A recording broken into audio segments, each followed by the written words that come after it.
So who would like to start off what we know about the history of all we have here at the convent? It's 8:30 a.m. and Joe Andrews, Community Development Manager at Emmaus Norfolk and Waveney, is holding the morning meeting. One item on today's agenda, a discussion with the companions about the history of the former convent where they live and work. It used to be for the sisters, and they had they used to run it as with 30 odd or something sisters. It used to be a hospital for poor and underprivileged girls who were struggling with themselves. It used to be a school as well. Who would like to tell me what they might know about what we're doing in the refectory this morning? About the refectory, converting it into a dining room would be a nice thing. Converting it, replastering the walls, making it sort of beautiful, and opening the back window, double doors into the garden. We'll have a new big dining hall where we can sit and enjoy each other's company over a nice meal, as well as invite the public in so they can see a bit more of what we do and try our food. It'll be good job opportunities. It'll help people for when they actually leave here, help people with communication skills, and it'll help us for when it changes into a bed and breakfast.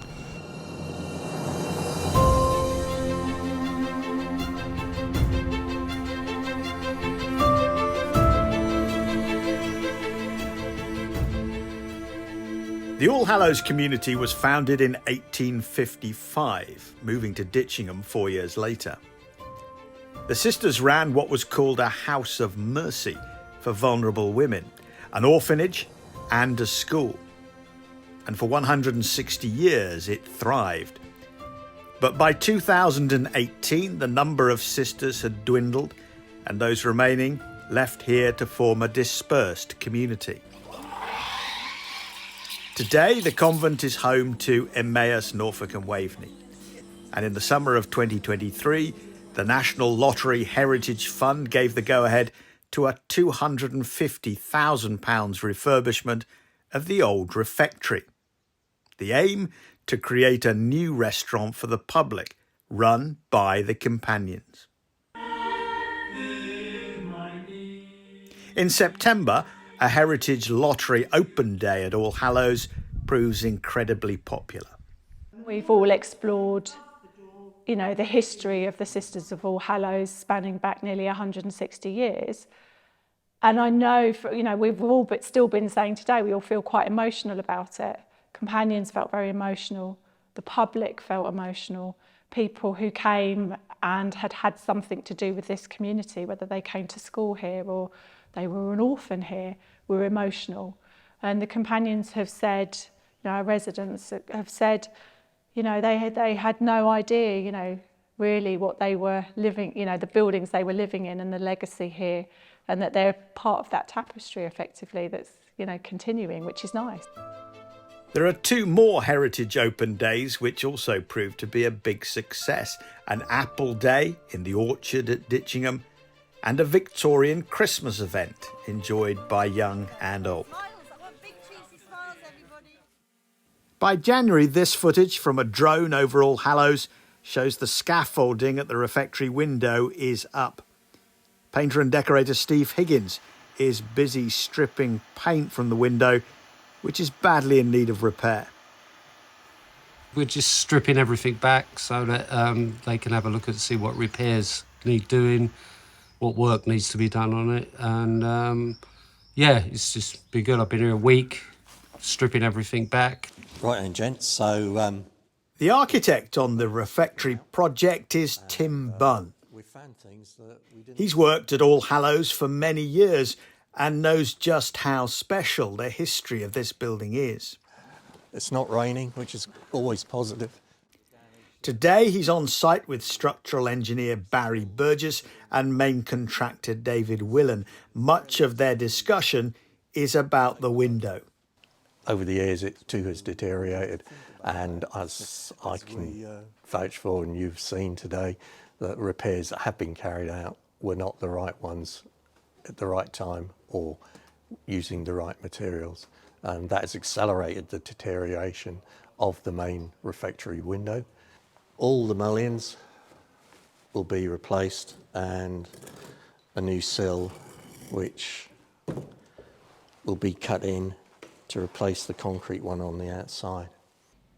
Happily, there is some good news. The window is not as bad as Tim Bunn and his team first feared. So from your perspective now, relatively straightforward? Yes, but I've learned over the years never to say it's straightforward because something always happens. so on that basis, there may be surprises along the way, but in principle, we know how we're going to do it.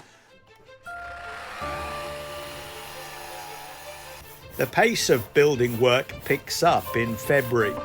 David Willan, himself a carpenter joiner, is closely involved with the repairs on the window. How do you know it's going to fit? I don't yet. I've got to try it in first and see how precise it is. So normally 2 or 3 little jiggle bouts and that's normally okay.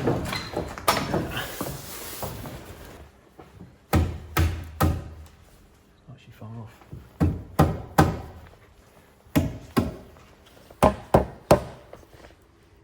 Yep, it's there.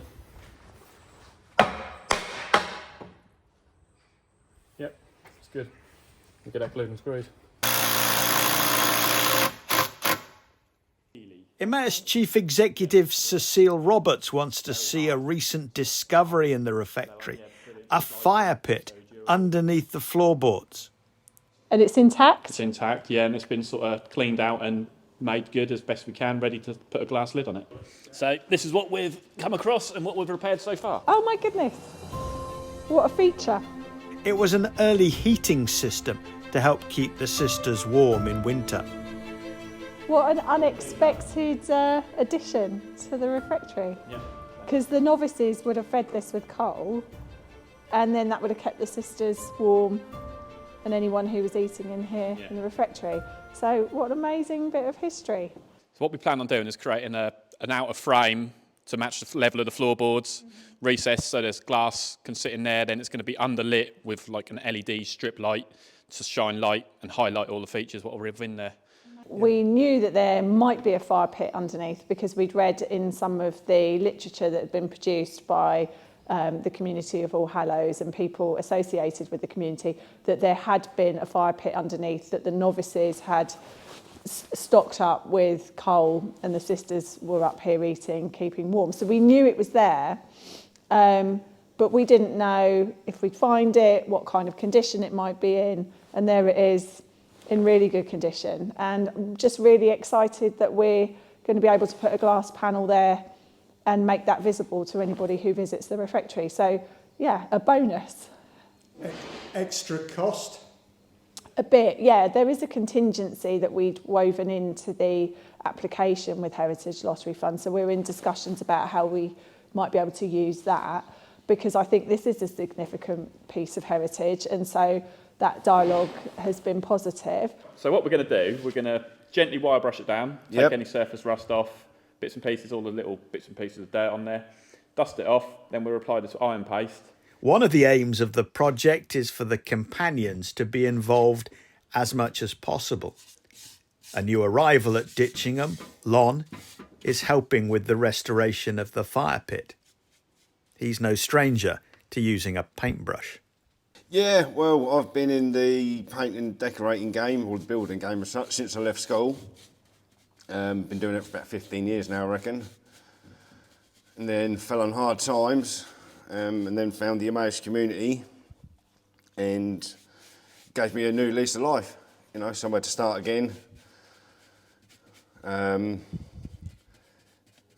What do you think of the history? What do you think of the history of this place? It's amazing. It's really interesting. I mean, like doing this underground heating system now, the engineering skill that went behind it all them years ago is just absolutely crazy.